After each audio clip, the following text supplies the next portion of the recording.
आज हम बनाएंगे नींबू और मिर्ची का एकदम चटपटा सा अचार। पूरी पराठों के साथ खाइए, आपको खाकर मज़ा आ जाएगा।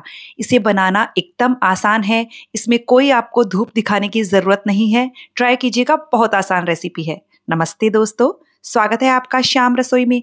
तो चलिए शुरू करते हैं बनाना। यहाँ हमने आधा किलो नींबू लिए हैं और 200 ग्राम हरी मिर्च। नींबू और हरी मिर्च दोनों को हमने अच्छे से धोकर पंखे के नीचे 2 से 3 घंटे के लिए सुखा लिया है। इन पर बिल्कुल भी पानी लगा हुआ नहीं होना चाहिए।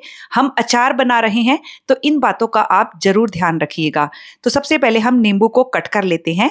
तो मैं यहाँ पर एक नींबू के 8 पार्ट कर रही हूँ।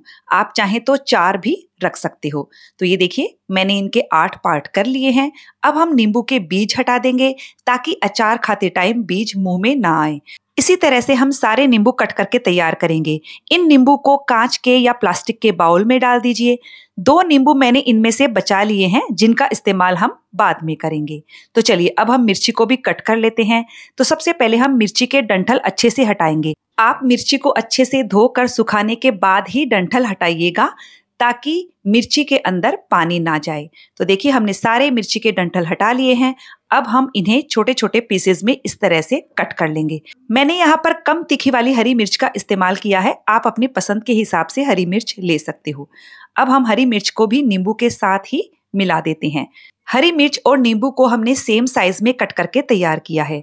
हमने जो 2 नींबू अलग से रखे थे उन्हें काटेंगे और उनका रस हम नींबू मिर्ची के ऊपर डाल देंगे। तो ये देखिए, नींबू का रस नेचुरल प्रिजर्वेटिव होता है, तो इससे आपका अचार लंबे समय तक बिल्कुल भी खराब नहीं होता है। तो ये देखिए, हमने दोनों नींबू का रस डाल दिया है। अब हम इन दोनों नींबू के छिलकों को भी कट करके इसी में डाल देंगे। ये देखिए, इस तरह से इन्हें भी आप कट कर लीजिए। अब हम इसमें नमक डालेंगे। तो मैंने यहाँ पर 2 बड़े चम्मच सादा नमक लिया है। ये पिंक सॉल्ट है, आप इसकी जगह सफ़ेद नमक का इस्तेमाल भी कर सकते हो। इसी के साथ 1 बड़ा चम्मच काला नमक डालेंगे। तो मैंने यहाँ पर 2 बड़े चम्मच सादा नमक और 1 बड़ा चम्मच काला नमक डाला है। काला नमक नींबू के अचार में बहुत ही बढ़िया टेस्ट देता है, जरूर डालिएगा। नमक को भी हमने अच्छे से मिक्स कर दिया है। नींबू के रस और नमक को मिक्स करने के बाद हम इसे ढककर 24 घंटे के लिए रख देंगे। तो चलिए अब हम मसाले देख लेते हैं। हमने यहाँ पर 1 बड़ा चम्मच साबुत धनिया लिया है, 1 छोटा चम्मच जीरा, 1 छोटा चम्मच अजवाइन, 1 छोटा चम्मच मेथी दाना और 3 बड़े चम्मच सौंफ ली है। सौंफ का टेस्ट इसमें बहुत अच्छा आता है। इन मसालों को हम धीमी आंच पर 2-3 मिनट के लिए भून लेंगे ताकि इनमें यदि नमी होगी तो वो निकल जाएगी। मसालों को हमने भून लिया है। अब हम काली मिर्च डालेंगे।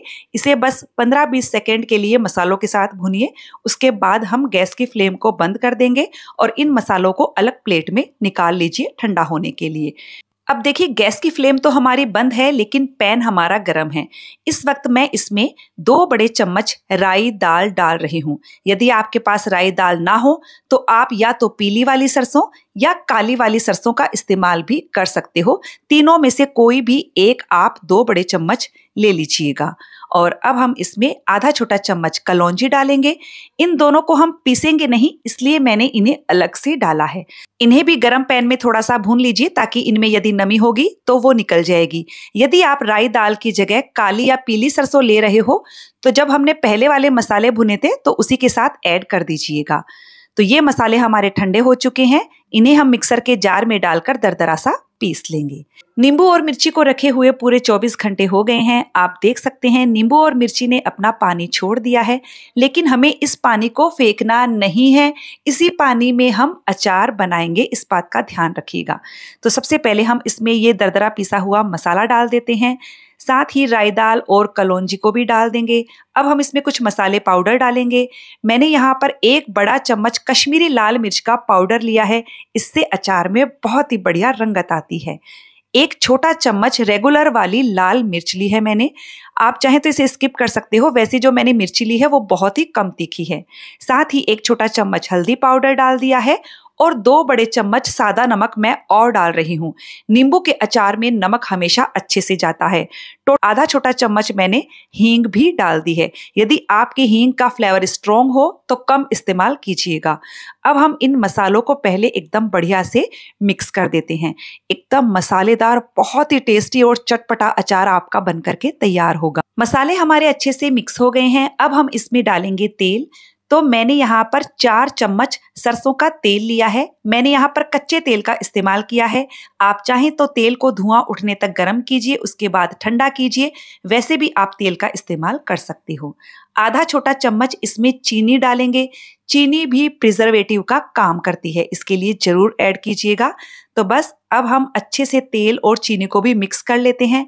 इसमें आपको ज्यादा तेल डालने की बिल्कुल भी जरूरत नहीं है।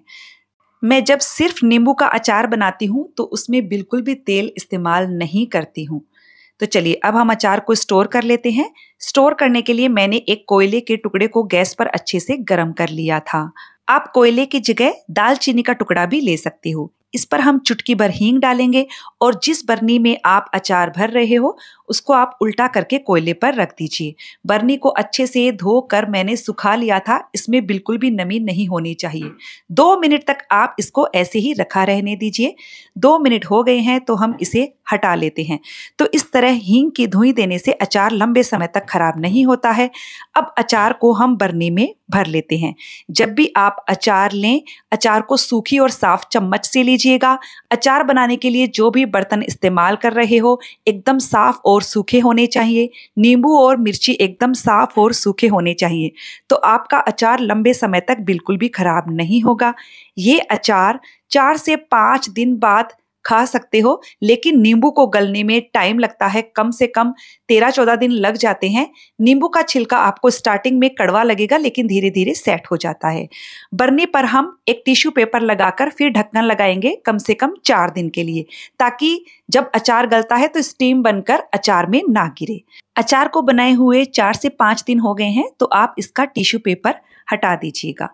तो फ्रेंड्स, ये बहुत ही टेस्टी अचार बना है, जरूर ट्राई कीजिएगा।